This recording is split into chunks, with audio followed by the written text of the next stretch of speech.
Hello everyone, আসসালামু আলাইকুম। Welcome to my beauty official video. আজ আমি আপনাদেরকে একটা দারুণ ফেস প্যাক তৈরি করে দেখাবো, যা আপনার মুখের সব ধরনের প্রবলেম সলভ করে দিতে সহায়তা করবে, মুখটাকে ফর্সা, উজ্জ্বল, ক্লিন আর স্বাস্থ্যবান করতে সহায়তা করবে।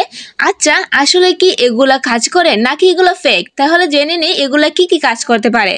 এই ফেস প্যাকের উপাদানগুলো হলো আমাদের সবার রান্নাঘরে থাকে কিন্তু সহজ জিনিস: মসুর ডাল, বাতের পেস্ট, মুলতানি মাটি এবং মধু।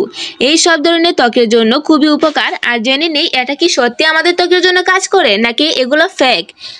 আমি এখানে মসুর ডাল আমাদের ত্বকের জন্য কি কি কাজ করবে সেটা বলে দিচ্ছি।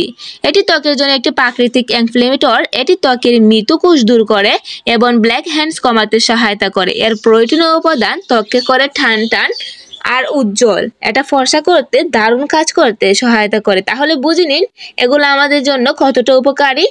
বাত আমাদের ত্বকের জন্য কি কি কাজ করে। আমি কিন্তু বাতের পেস্টে কিন্তু এখানে দিয়ে দিয়েছি। বাতের পেস্ট ত্বকের জন্য উজ্জ্বলতা বাড়াতে অসাধারণ কাজ করে।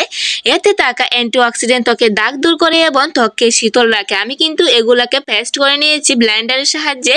আপনারা ব্লেন্ডারের সাহায্যে পেস্ট করে নেবেন। এটাকে আমি এখন ছেঁকে নিব, যাতে স্মুথটা আরো বেশি ভালো করে ত্বকের মধ্যে লাগাতে পারি। এটা এখন আমি ওড়না দিয়ে ছেঁকে নিচ্ছি। আমি কেন অল্প পরিমাণের মতো নিয়ে নিলাম, যতটুকু আমার ফেস প্যাকের জন্য প্রয়োজন আমি ততটুকু নিয়ে নিয়েছি। সবগুলোকে আমি এভাবে ছেলে নিব, তাহলে পেস্টটা স্মুথ হবে, ত্বকে সহজেই লেগে যেতে পারবে। বাথ বা রাইস ওয়াটার, এটা কোরিয়ান, থাইল্যান্ড, জাপানিজরা রুশকার নিত্য নতুন ফেস প্যাক। এটা কিন্তু তারা প্রায় সময় ইউজ করে, তাই এটা এতটা কার্যকর। আপনারা জানতে পারবেন না এটা এতটা কাজ করে। এটা আমাদের ত্বককে ভীষণভাবে কাজ করতে সহায়তা করে। আমি তো বলেই দিলাম কি কি কাজ করতে পারে আমাদের ত্বকের জন্য। আমার কিন্তু এখানে মসুরির ডালের পেস্টটা ছেঁকে নেওয়া হয়ে গেছে।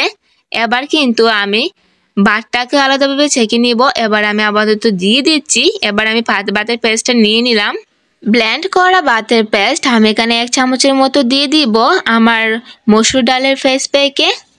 আমি কিন্তু এই পেস্টটাকে দিয়ে দিচ্ছি। এবার এটাকে ভালো করে নেড়ে চেড়ে নিচ্ছি। আপনারা কিন্তু চাইলে বাতটাকে ছেঁকে নিতে পারেন। বাতটা যদি আপনারা এভাবে ওড়নার সাহায্যে চিপে নিতে পারেন, তাহলে এটা আরো স্মুথ হবে আর ত্বকে অনায়াসে লেগে যাবে আর ত্বককে ভীষণ কাজ করতে সহায়তা করবে। এবার আমি দিয়ে দিব মধু। মধু কিন্তু আমাদের ত্বকের জন্য ভীষণ উপকার, তাই আমি এখানে অ্যাড করে দিব 1 চামচের মতো মধু। আর হ্যাঁ, মধু নেওয়ার আগে বলে দিচ্ছি মধু আমাদের ত্বকের জন্য কি কি কাজ করে। মধু একটি প্রাকৃতিক ময়শ্চারাইজার। এটি ত্বককে আর্দ্র রাখে এবং অ্যান্টিব্যাকটেরিয়াল গুণাগুণ ব্রণ কমাতে সহায়তা করে, মুখের দাগ চুপ দূর করতে সহায়তা করে। এটি প্রাকৃতিক ময়শ্চারাইজার হিসেবে ভীষণ কাজ করে। তাই এখানে আমি অল্প পরিমাণের মতো 1 চামচের মতো মধু দিয়ে দিলাম। এবার আমি পেস্টটাকে কিছুক্ষণ সবগুলোর সাথে মিলিয়ে আমি এভাবেই নেড়ে চেড়ে নিচ্ছি 1 মিনিটের মতো। আমার নেড়েচেড়ে হয়ে যাওয়ার পর এবার আমি মুলতানি মাটি নিয়ে নিয়েছি। মুলতানি মাটি কিন্তু আমাদের ত্বকে ভীষণ উপকার করে। তৈলাক্ত ত্বকের জন্য, যাদের ব্ল্যাক হেডস আছে, যাদের ওপেন পোরস আছে, তাদের জন্য এটা ভীষণ একটা উপকার ফেস প্যাক। মুলতানি মাটি ত্বকের অতিরিক্ত তেল শোষণ করে এবং ব্রণ কমাতে সাহায্য করে। এটা কিন্তু ব্রণের জন্য ভীষণ উপকার। এটি ত্বকের গভীর থেকে ময়লা পরিষ্কার করে ত্বককে সতেজ করে তুলতে সহায়তা করে। আমি কিন্তু এখানে 1 চামচের মুলতানি মাটি দিয়ে দিলাম। এবার পেস্টটাকে ভালো করে নেড়ে ছেড়ে নিচ্ছি, যাতে সব গায়ে ভালো করে মিশে যায়। আমার ফেস মাস্কটা কিন্তু তৈরি হয়ে গেছে। এবার এটা আপনারা কিভাবে লাগাবেন, মুখটিকে ভালো করে ফেস ওয়াশ দিয়ে ক্লিন করে এটা আপনারা হাত দিয়ে বা ব্রাশ দিয়ে ত্বকে লাগিয়ে নিতে পারেন। এটা 10 থেকে 15 মিনিট রেখে ধুয়ে ফেলতে পারেন। এটা কিন্তু সেই ধরনের মাস্কের মতো উঠবে আর মুখের ব্ল্যাক হেডস, ওপেন পোরস কমাতে সহায়তা করবে আর মুখটাকে ফর্সা উজ্জ্বল করতেও ভীষণ কাজ করবে। এটা আমি হাতে লাগিয়ে নিচ্ছি। শুকিয়ে গেলে হালকা জল দিয়ে ভিজিয়ে নিন এবং আঙ্গুলে ডলে আলতো করে মাসাজ করে নিন। সর্বশেষে ঠান্ডা পানি দিয়ে ধুয়ে ফেলুন।